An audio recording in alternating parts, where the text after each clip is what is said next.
সেটা একটু দেখতে মনে চায়।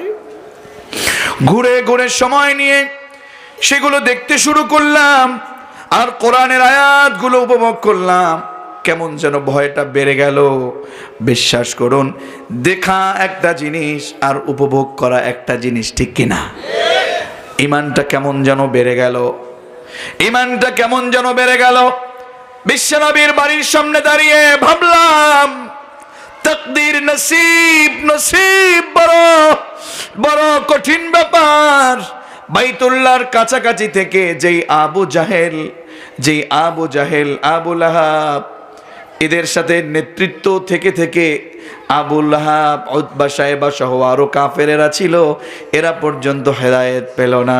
বিশ্বনবী থেকে এর চেয়ে দূরের লোকগুলো, ইথিওপিয়া থেকে আগত সেই বেলাল, কালো, দেখতে কালো, ঠোঁট ঝুলে যাওয়া, একেবারে কালো, ইথিওপিয়া থেকে আগত সেই বেলাল পর্যন্ত হেদায়েত পেয়ে গেল।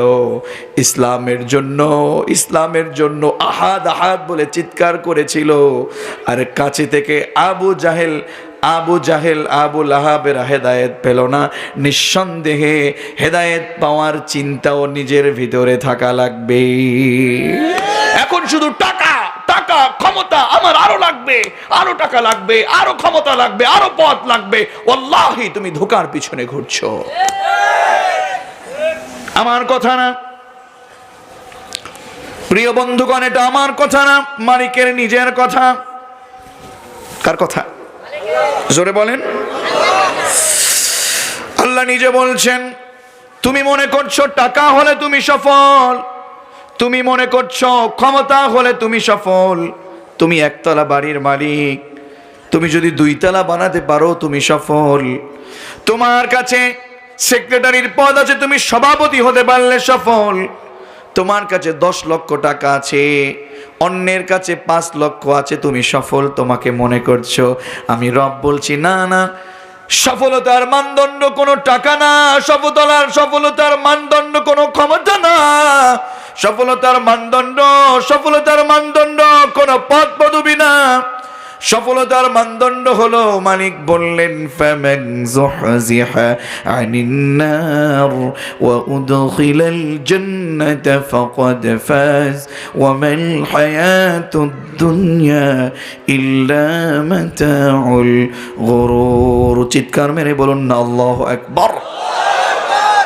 আমাদের শায়েখ এখানে বসা, কোরআন দিয়ে বলছি আমি, মালিক বললেন, গোলাম, টাকা তুমি সফল, ক্ষমতা পেয়ে তুমি সফল না, না, সফল হবে তখন জাহান্নামের খাতা থেকে নাম কাটিয়ে ওয়া উদখিলাল জান্নাতা ফাকাদ ফাজ, জান্নাতে যখন প্রবেশ করতে পারবে তখন আমি রব বলছি তুমি সফল। চিৎকার মেরে বলুন সুবহানাল্লাহ।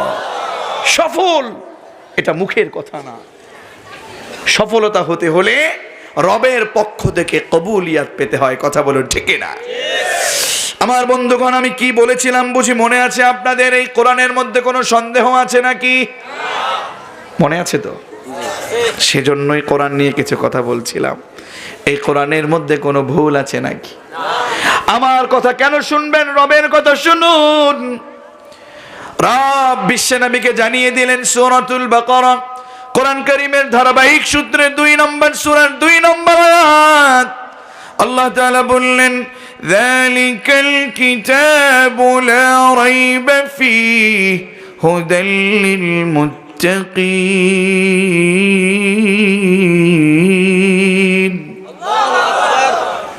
এটা আমার কথা নাকি? আমার লিটন আব্দুল্লাহ ভাইয়ের কথা নাকি? আমাদের আব্দুল সত্তার বড় ভাইয়ের কথা নাকি? কথা কার? Dhalikal kitabu la rayba fi, which is the book whereof there is no doubt in it, a guidance to those who are al-muttaqin. চিৎকার মেরে বলুন আল্লাহু আকবার। এমন একটা কিতাব যে কিতাবের মধ্যে কোনো সন্দেহ, কোনো সংশয় নাই। এই কিতাব আমি যখন পড়ছিলাম, কিতাব থেকে যখন বুঝতেছিলাম এই কিতাব কি শুধু তেলাওয়াতের নাকি, না না, কিতাবের অরিজিনাল তিলাওয়াত আপনি যদি বিশুদ্ধভাবে করতে পারেন, আর আপনি যদি বুঝতে পারেন অরিজিনালি আপনার কাছে যা বুঝা আসবে, তাহলে এই কোরআন দিয়ে আপনার ব্যক্তি জীবনটা পরিচালনা করা লাগবে। কথা বলেন না কেন? আজকে আমাদের মুখের মধ্যে সুন্নাত নাই। কথা বলেন না কেন? আমি নামাজে যাই, মসজিদে যাই, ইমামের পিছনে জায়গা রাখি, সুন্দর মাদিনা থেকে আনা কত চমৎকার সুন্দর সুন্দর মুসল্লা বিছায়া রাখি, ইমামের পিছনে জায়গা করে নেই, আর মনে করি আমার জান্নাত ঠেকায় কে? অথচ লোকটা সুদখোর। আছে না নাই? ইমামের পিছনে জায়গা নাই, মসজিদের সভাপতি হয়, মসজিদের সেক্রেটারি হয়, আবার সবাই তাকে চেনে ঘুষখোর। আছে না নাই? সুদখোরও আছে, ঘুষখোরও আছে। টাকাওয়ালার ভাব নিয়ে, গরম গরম ভাব নিয়ে দেখবেন আমাকে সভাপতি বানানো লাগবে, আমি আলহাজ। ঠিক কিনা? অথচ মসজিদের সভাপতি, মসজিদের সেক্রেটারি, মসজিদের সদস্য হবে তারা। ইন্নামা ইয়ামুরু মাসাজিদাল্লাহি মান আমানা বিল্লাহ। কার কথা? আল্লাহ নিজে বলে দিয়েছেন মসজিদের সভাপতি করা হবে, সেক্রেটারি করা হবে, আবাদকারী করা হবে। ইন্নামা ইয়ামুর, কেবলমাত্র শব্দটা এখানে ইন্নামা দিয়ে শব্দ প্রথম শুরু করেছেন আয়াত। ইন্নামা, ইন্নামা শব্দটা ইন্না দিয়েও না, ইন্নামা।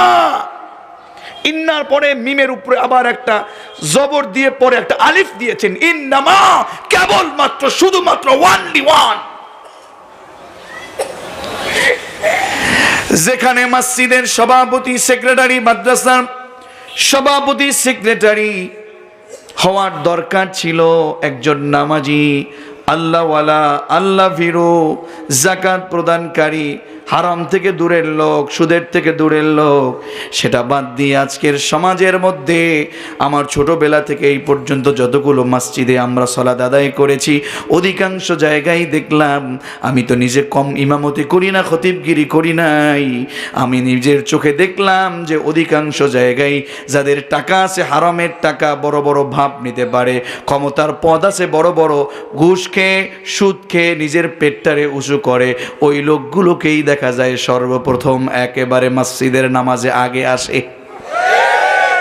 অথচ বিশ্বনবীর কথা, সুদখোর চিরজীবন সেজদা দিবে, তার সেজদা কবুল করবে নাকি?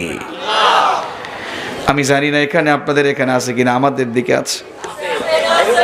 হ্যাঁ, আপনি বলেন। আমার বন্ধুগণ, এই কোরআন বলছে আমি না। রাগ করতেছেন নাকি আপনারা? আমি কি আমার কথা বলেছি? আমার কি নাম, আমার বাপের নাম কি আমি সেটা বলেছি? সত্য বলতে হবে, আলেম ওলামাদেরকে কোরআনের কথা বলতে হবে। আমাদের বুকের ভিতরে সাহস আছে, কারণ আমাদের একজন অভিভাবক, চিৎকার মেরে বলো তিনি কে? এটা ইমানি সাহস, ইমানি শক্তি। খবরদার। কেন বলছি এ কথা? শব্দ কেন করে বলছি, কেন বুঝাচ্ছি, দেখি একটু বুঝে কিনা। এরপরে যদি না বুঝে আমাদের তো কিছু করার নাই। মালিক বললেন, রাসূল ইন্নামা ফাযাক্কির ইন্নামা আনতা মুযাক্কির লাস্তা আলাইহিম বিমুসাইদির। রাসূল, আপনি তো দারোগা না, আপনি শুধু বলবেন। আপনাকে কি লাঠি পিটা করে মানান লাগবে নাকি? আপনি তো দারোগা না, আপনি বলেন, ওরা মানলে মানবে, না মানলে। ঠিক কিনা? আপনারা তো এমন পাবলিক, বুঝেন আর না বুঝেন শুধু ঠিক না, একটু বুঝে ঠিক বলিয়েন। আজকে শুধু ঠিক কিনা বলতে বলতে এটা আমাদের ডায়লগই হয়ে গেছে নাকি? যাই হোক, যাই বলেন আর তাই বলেন, একটু বুঝে বলিয়েন। কোরআনের প্রোগ্রাম, এটা আমানত আমার কাছে। আমাকে আমার সিঁড়ি ধরে উপরে উঠতে হবে ইনশা। একটু যেহেতু বললাম, সমাজ থেকে দেখি এই অন্যায়টা দূর হয় কিনা, এরপরে সামনে আগাচ্ছি। সুদ নিয়ে কথা বলছিলাম। আল্লাহ তাআলা first bracket, second bracket, third bracket দিয়ে আটকালেন। বুঝালে বুঝতে কষ্ট হবে নাকি? একটু সহজ করেই বোঝাই। সরল অঙ্ক আপনারা করছেন নাকি? সরল আমি বরাবর ফার্স্ট হতাম, লেটার পেতাম, শুধু না 100-তে 100ও পেতাম। ম্যাথমেটিক্সে খুব ভালো ছিলাম আলহামদুলিল্লাহ। সরল অঙ্কে ফার্স্ট, সেকেন্ড, থার্ড ব্র্যাকেট আছে না নাই? একটু এখান দিয়ে মিলাই, একটু ওই যে বলেছি না, যুগের জ্ঞানের আলোকে বাস্তবতার নিরিখে একটু বোঝাতে হবে। আল্লাহ তাআলা এখানে ব্র্যাকেট দিয়ে আটকালেন কারে? সুদখোর আলারে, ঠিক কি না? একটু আইসি বরিশালের ভাষাও তো একটু মুখে কইতে হইবে নাকি? সুদখোর আলারে আটকালেন। সুদখোর ভাই, আমার উপর রাগ করবেন না, যদি রাগ হতে মনে চায় ওনার সাথে হন। আমার কথা বলি না, কার কথা? আল্লাহ নিজে ফার্স্ট, সেকেন্ড, থার্ড দিয়ে আটকিয়েছে। কিভাবে? বোঝানোর জন্য রূপক ধর্মীয় অর্থ দিয়ে তোমাকে বললাম। First, second, third bracket. প্রথমে আল্লাহ ডাকলেন, ও ইমানদারেরা। কাফেররা তো সুদ খায়, ওদের কথা ভিন্ন কথা। সুদ, আল্লাহ বললেন আমার যারা ইমানদার গোলাম তারা তো সুদের পক্ষে থাকতে পারে। দেখবেন আমার সাথে এখানে তো সবাই উলামায়ে কেরাম, একটু বোঝার চেষ্টা করেন। আল্লাহ ডাকলেন, ইয়া আইয়ুহাল্লাযীনা আমানু, ও বিলিভার্স, ও বিশ্বাসীরা, ও ইমানদারেরা। কে ডেকেছেন? জোরে বলেন। ডেকে বললেন ইত্তাকুল্লাহ।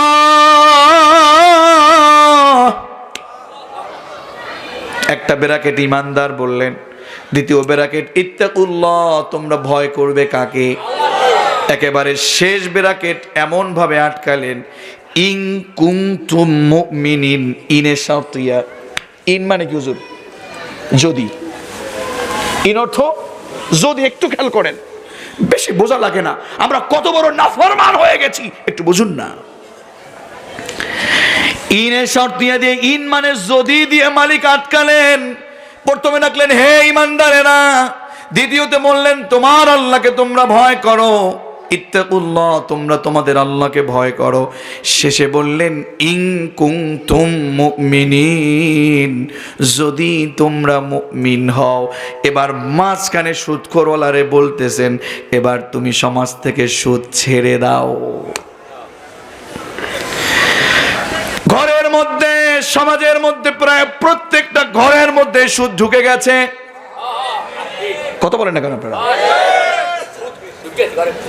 এই ছোট বাচ্চারা, তোমাদেরকে স্নেহ করছি, একটা মানুষ মাথা জাগাবে না।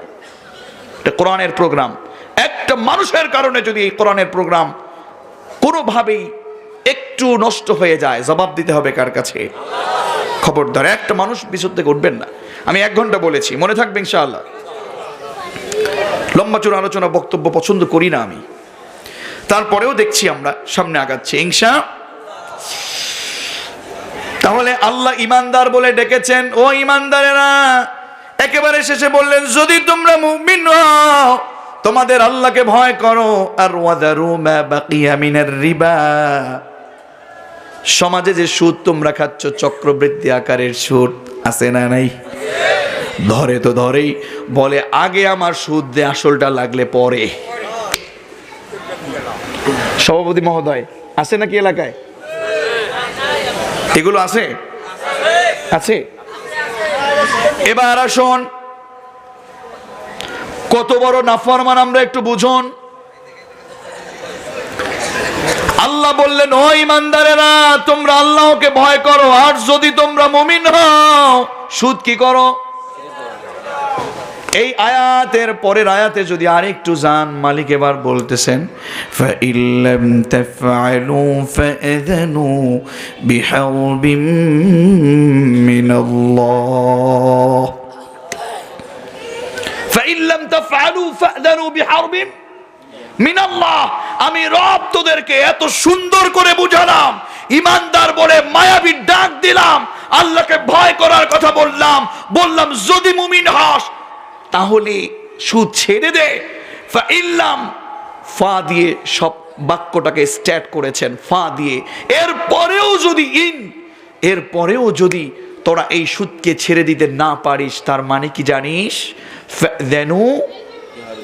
ফাআযানু বিহারবিম মিনাল্লাহ। আমি কিন্তু বানাই না, হুজুর বলছেন। কমান পড়ছে না হুজুরের সাথে? আর আমার সামনে আমি একটু কোরআনটা রাখি। কেন রাখি জানেন? আলহামদুলিল্লাহ আমাকে রব এই কোরআনটা হিফজ করার সুযোগ দিয়েছেন। আলহামদুলিল্লাহ। তারপরে ওই কোরআনটা নিয়ে একটু বুকে নিয়ে কথা বলতে, সামনে নিয়ে কথা বলতে একটু ভালো লাগে যে আমার রবের কোরআন এটা বুকে আছে, সামনেও আছে, দুইটা মিলায় মিলায় কথা বলতে পছন্দ করি। আলহামদুলিল্লাহ। পড়ে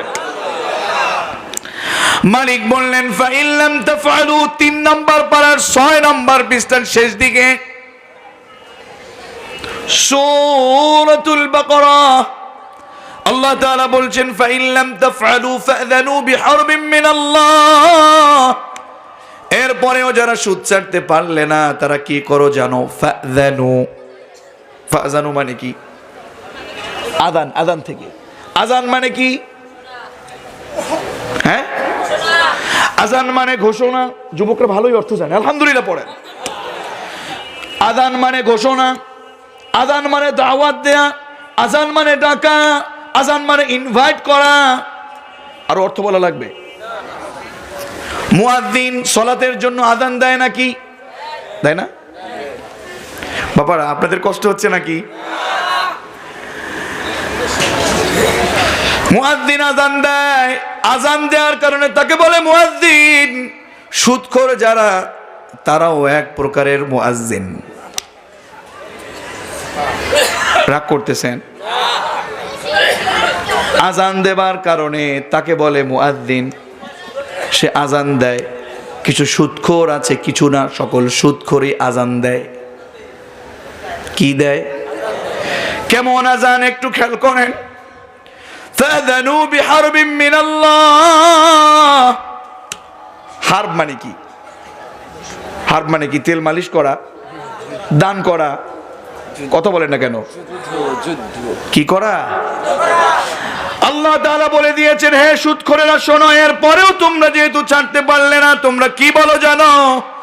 দুনিয়ায় বসে দুনিয়ার মালিকের সাথে তুমি কত বড় নাফরমান করলা দেখো। এরপরেও বলার পরে সুদ ছাড়লে না, তার মানে হলো ফাযানু বিহারবিন মিনাল্লাহ। তুমি তোমার আল্লাহকে বলতেছো আল্লাহ তুমি কেন আমারে সুদ খেতে বারণ করলা? তুমি কত বড় আল্লাহ হয়েছো, যা পারো করো। আমি গোলাম তোমার এই জমিনে বসে সুদ খাবো, তোমার বিরুদ্ধে যুদ্ধ ঘোষণা করলাম, যা পারো তুমি পারলে কইরো। হুজুর এটা আমার না কোরআনের কথা? এখন এইটা বললে পরে সুদখোরেরা তো পরের বছর দাওয়াত দেবে না। আমারও দাওয়াতে আসার শখ নাই। আসছি যেহেতু সুযোগ হয়েছে, কোরআনের কথা বলে যাব। আগামী বছর যে দাওয়াতে যাবো এটার গ্যারান্টি কোথায়? আগামী বছরে বেঁচে থাকবো এটারই তো গ্যারান্টি, ঠিক কিনা? বিশ্বাস হয় না আপনাদের? আমি যে আগামী বছর আসবো কোনো গ্যারান্টি আছে? বেঁচে থাকবো কোনো গ্যারান্টি আছে? এটা ছোট্ট শিক্ষার মধ্যে ঢুকছে, এরপরে আবার এখানে আসবো। মনে পড়ে গেল, আপনারা কি হযরতে ওমরের কথা শুনেছেন? নাম শুনেছেন? হযরতে ওমর প্রেসিডেন্ট, তিনি তখন খলিফাতুল মুসলিমিন, আমিরুল মুমিনিন। খলিফা হযরতে ওমর বাড়ি থেকে স্ত্রীর আবেদন শুনল, প্রাণের স্বামী। একটু খেয়াল করেন, একটু বোঝেন। নেতাদেরকে বলছি, নেতা আপনি নেতৃত্ব করেন, এটা আপনার কাজ। আচ্ছা আমি কি কোনো মেম্বার? আমি কোনো চেয়ারম্যান? আমি হইতে চাইছি?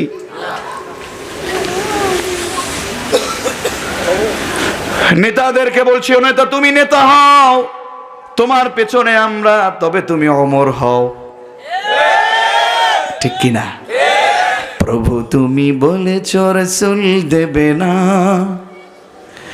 প্রভু তুমি বলেছ রাসূল দেবে না, বলনি দেবে না ওমর, বলনি দেবে না হামজা তারিক, খালিদি বিজয় সমর, প্রভু তুমি বলেছ রাসূল দেবে না, ঠিক কি না? সেই অমরের মতো রসুল তো আর আসবে না, অমরের মতো অমর দরকার আছে না নাই? যদি অমর থাকতো আলেম ওলামারা নির্যাতন সহ্য করতে হতো না। যদি অমর থাকতো আলেম ওলামাদের উপরে মিথ্যা মামলা আসতে পারতো না, ঠিক কিনা?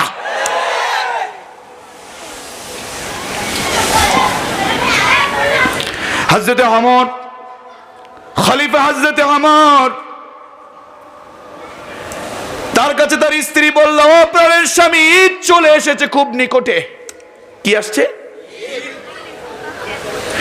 ঈদ চেনেন নাকি আপনারা? ঈদ মুসলমানদের জন্য দুইটা ঈদ, ঈদুল ফিতর, ঈদুল আযহা, ঈদে মিলাদুন নবী। এটা কিন্তু সুন্নাহ না।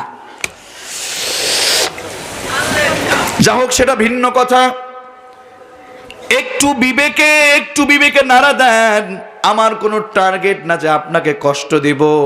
আপনি না ঘুমিয়ে ঘুমের ভান ধরে কষ্ট পেলে তো আমার কিছু করার নাই।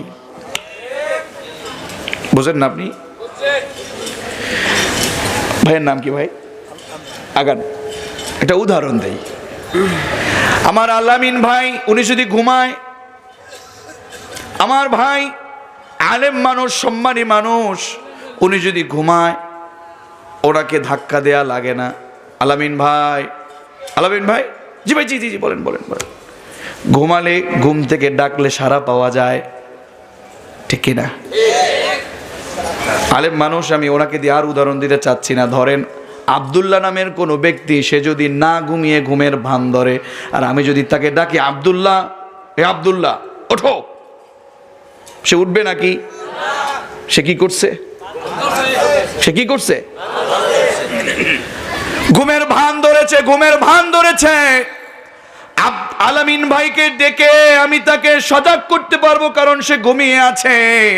আর আব্দুল্লাহকে আমি ঘুম থেকে জাগাতে পারবো না, কারণ সে ঘুমন্ত ব্যক্তি না, সে ঘুমের ভান ধরেছে। তাকে একটু ধাক্কা দিয়ে না জাগালে ওই আব্দুল্লাহ উঠবে না। ভাই আবার বেয়াদবি নিয়েন না, একটু ধাক্কা দিলাম। ঘুমের ভান ধরে আপনি যদি ঘুমিয়ে থাকেন, আপনাকে ডাকলে আপনি সজাগ হবেন না।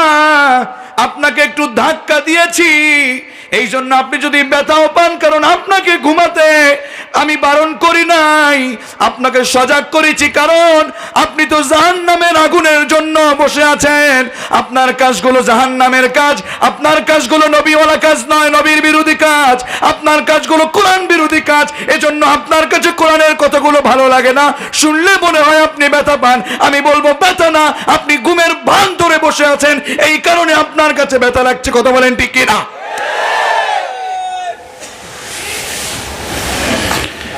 এই জন্য বলবো, বাবা আপনি ব্যথা পাবেন না, ভাই আপনি ব্যথা পাবেন না, শুধু বোঝাতে এসেছি, আজকে একটু বোঝেন।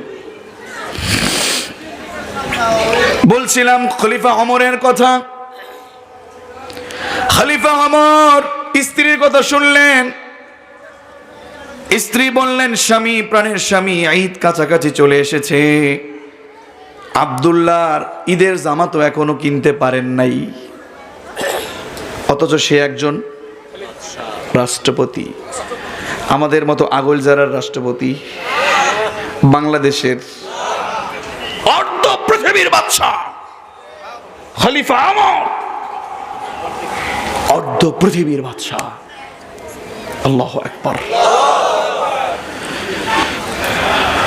খলিফা হযরতে ওমরকে বলা হলো, ও প্রাণের স্বামী, এই দেশে যে প্রত্যেকটা ঘরে ঘরে ঈদের জামা চলে আসছে সন্তানের, আমাদের দূরের কথা, সন্তানের তো একটা ঈদের কাপড় দরকার। খলিফা ওমর বলেন, ও প্রাণের স্ত্রী, আব্দুল্লাহর ঈদের জামা কিনবো দূরের কথা, আমার পকেটে তো টাকাই নাই। কেমন নেতা, কেমন শাসক! আজকে যদি কোনোভাবেই একটু ক্ষমতা হয়, পদ হয়, আঙ্গুল ফুলে কেলা গাছ।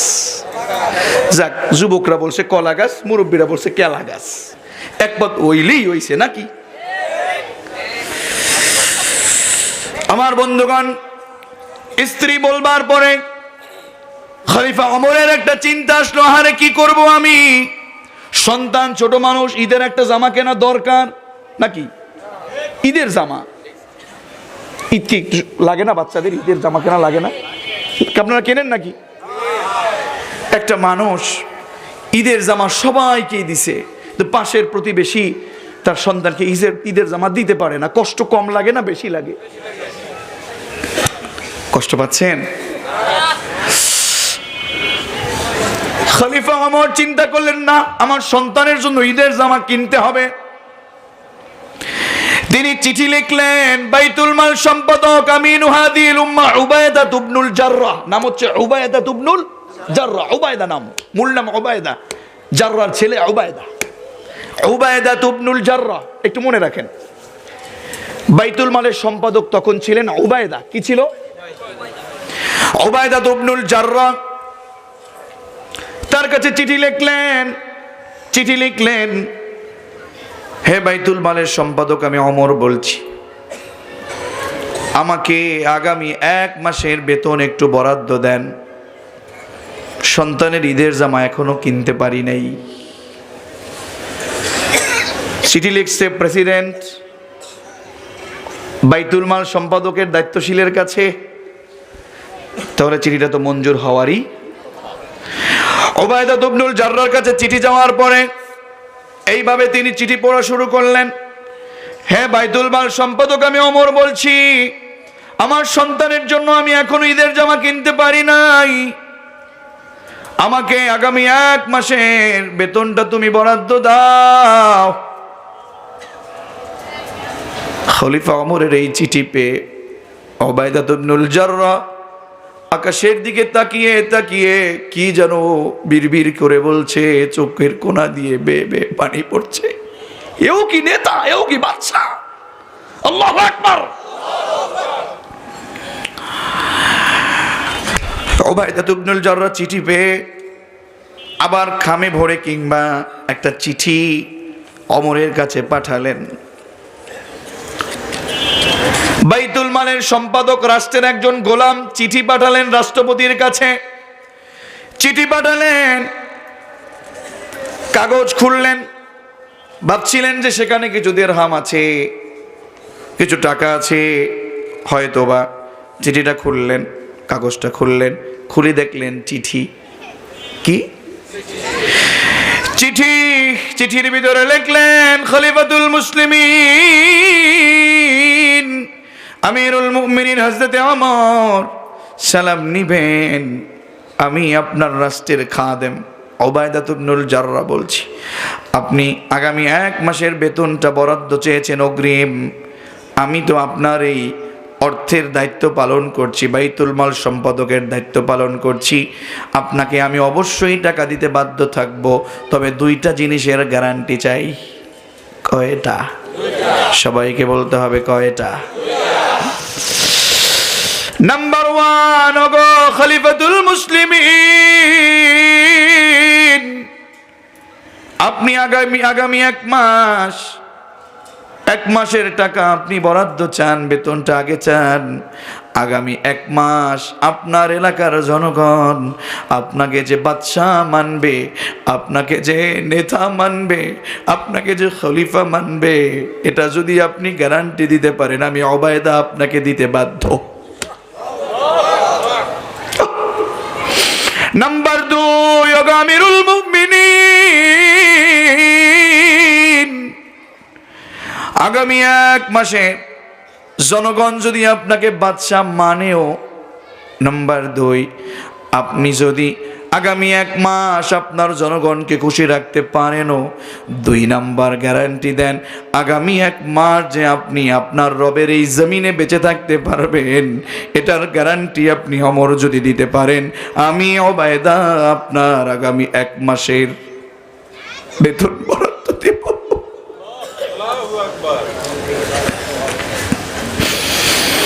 খলিফা ওমর আকাশের দিকে তাকালেন আর মালিককে ডাকলেন, বিড়বিড় করে কি যেন বললেন। এর নাম ছিল আমিনু, বিশ্বনবীর দেয়া খেতাব, আমিনু হাদিহিল উম্মাহ। এটা ছিল আমানতদারিতা, এই ছিল নেতা, এই ছিল নেতা। এই কোরআন দিয়ে যারা কোরআন দিয়ে যারা নেতৃত্ব দেবে, কোরআন দিয়ে যারা আনুগত্য করবে, কোরআন দিয়ে যারা নিজের ব্যক্তি জীবন, সামাজিক জীবন, পারিবারিক জীবন চালাবে, ওয়াল্লাহি তাদের জীবনটাও একটা মিনি জান্নাত হয়ে যাবে। কথা বলুন ঠিক কিনা?